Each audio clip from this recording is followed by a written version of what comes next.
மன்மத யோகம் உள்ளவர்களுக்கு காதல் தோல்வி இருக்காது, திருமண வாழ்க்கை மகிழ்ச்சியாக இருக்கும். மன்மத யோகம் என்பது ஜாதகத்தில் ஒரு சிறப்பான அமைப்பு. இது உள்ளவர்கள் மக்களை ஈர்க்கும் தன்மையுடன் இருப்பார்கள். காதலில் அதிக அதிர்ஷ்டம் பெறுவார்கள். உறவுகள் நிலைத்ததாக இருக்கும். திருமண வாழ்க்கை அமைதியாக இருக்கும். இப்போது முக்கியமான கேள்வி, உங்களது ஜாதகத்தில் மன்மத யோகம் உள்ளதா?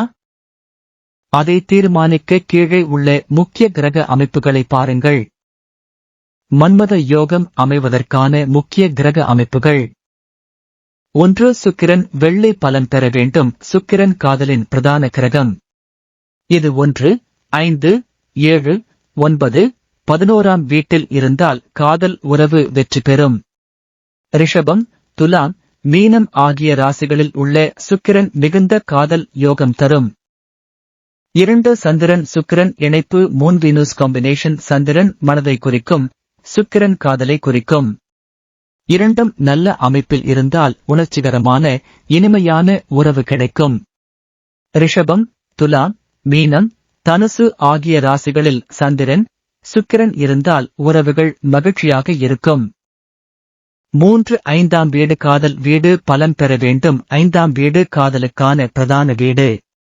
5ஆம் வீட்டில் குரு, சுக்கிரன், சந்திரன் இருந்தால் உறவுகள் நிலைத்ததாக இருக்கும். 5ஆம் வீட்டில் சனி, ராகு, கேது இருந்தால் காதல் தாமதமாகும் அல்லது பிரிவு ஏற்படும். 4. 7ஆம் வீடு திருமண வீடு பலம் பெற வேண்டும். 7ஆம் வீடு திருமணத்திற்காக பார்க்கப்படுகிறது. 7ஆம் வீட்டில் குரு, சுக்கிரன், சந்திரன் இருப்பின் திருமண வாழ்க்கை மகிழ்ச்சியாக இருக்கும். 7ஆம் வீட்டில் சனி, ராகு, கேது இருந்தால் திருமண தாமதம் ஏற்படும். 5. ராகு சுக்கிரன் இணைப்பு. தீவிர காதல் யோகம்.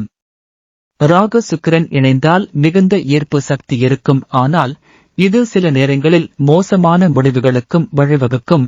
அதனால் பரிகாரம் அவசியம். எந்த ராசிக்காரர்களுக்கு மன்மத யோகம் அதிகம்? காதல் திருமண அதிர்ஷ்டம் உள்ள ராசிகள்: ரிஷபம், காதல், கவர்ச்சி, செழிப்பு அதிகம்.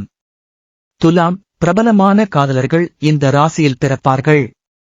மீனம், உணர்வுபூர்வமான கனவுகளுடன் வாழ்வார்கள். தனுசு, காதலில் தன்னம்பிக்கையுடன் இருப்பவர்கள். சிம்மம், உறவில் தனித்துவம் இருக்கும். ஜாதகத்தில் உள்ள கிரக அமைப்புகளால் உங்கள் காதல் திருமண வாழ்க்கை எப்படி இருக்கும்? உங்கள் அனுபவங்களை பகிருங்கள்.